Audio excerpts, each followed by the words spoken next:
My friend and I have always off-planned action games, but we never quite found the perfect one for us. So we decided to make it ourselves. We want to make a game that kind of feels like Devil May Cry 5, but with better movements and positioning like a Ninja Gaiden. On top of that, we're gonna rethink area combat, enemy design, and a whole different approach to weapons based on mutation. In our game, your arms, legs, body, and even your head can transform. We'll dive deeper into a lot of mutation ideas in just a bit, but first, let's talk about combat.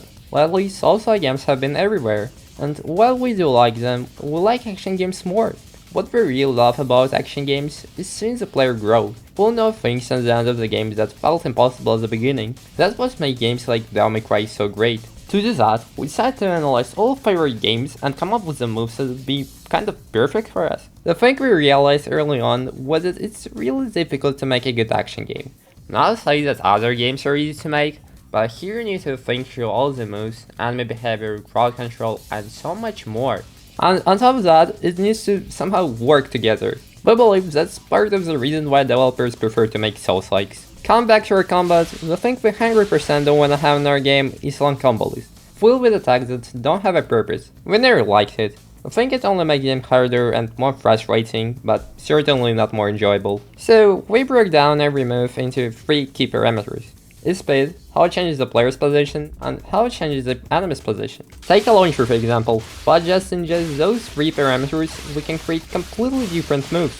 A wide, heavy launcher that hits multiple enemies but is slow, or a fast, single target launcher that's more precise. Most importantly, those moves are different and have different purpose. But here we face a really important choice. We had to decide how we're going to switch between different attacks. In the beginning, we had a system where you just throw in an attack, then assign a bind, and that was basically it. The main issue with this approach was that it was almost impossible to scale. As soon as we started adding more weapons and more attacks, the whole thing started to fall apart. So we found a plugin on the Unreal Marketplace that allowed us to create this cool system where we could quickly add more attacks, add conditions for them, and do a lot of other cool things. Honestly, it's not a big difference compared to what we had before. Next, we decided to work on basic combos. At first they were terrible. We were trying to make multiple attacks that didn't connect to each other and then somehow put them into one single combo. Unsurprisingly, that didn't work. But once we realized that, things improved a lot. If you want to support us, please hit the like button and subscribe to our channel, it really helps us. But that wasn't our only problem. When you're working on something for days and weeks, it's really easy to get tunnel vision.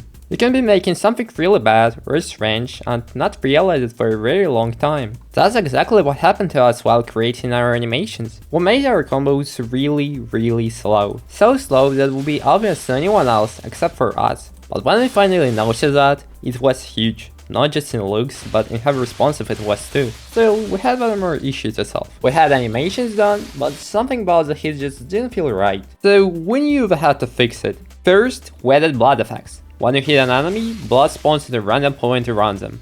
And it can even get on the walls, which looks sick. Then we added more particles, and little details like smoke. The hardest part though was this glow effect. We made it so that when the enemy gets hit, the impacted area briefly glows. We first saw this in Devil May Cry, and we really wanted to add something similar. We made a glowing layer underneath the enemy and tried to reveal it exactly where the hit landed. Getting this part to work was really challenging. It took a lot of tutorials and hours experimenting, but eventually we made it work. Still, something felt off. That's where camera shake came into play. It's a small detail, but turning it off makes the difference truly dramatic. And if you haven't noticed yet, Blade is our first weapon. Its design is kind of inspired by prototype games. The combo is kind of a default one, except for one fact. In our game we're gonna have crowds of enemies, so we wanted the blade to be able to hit at least 2 or 3 of them. The problem was that simply making the weapon bigger didn't look good and caused some issues. So instead we went with a different approach. During the attack, our weapon actually grows in size. To make it work, we added controller that lets us adjust the weapon scale for each individual attack.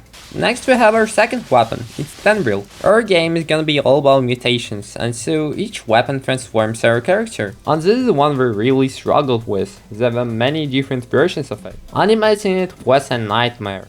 Making them move was easy, but making them look right, that took literally forever. Eventually we got it looking kind of decent, and guess what?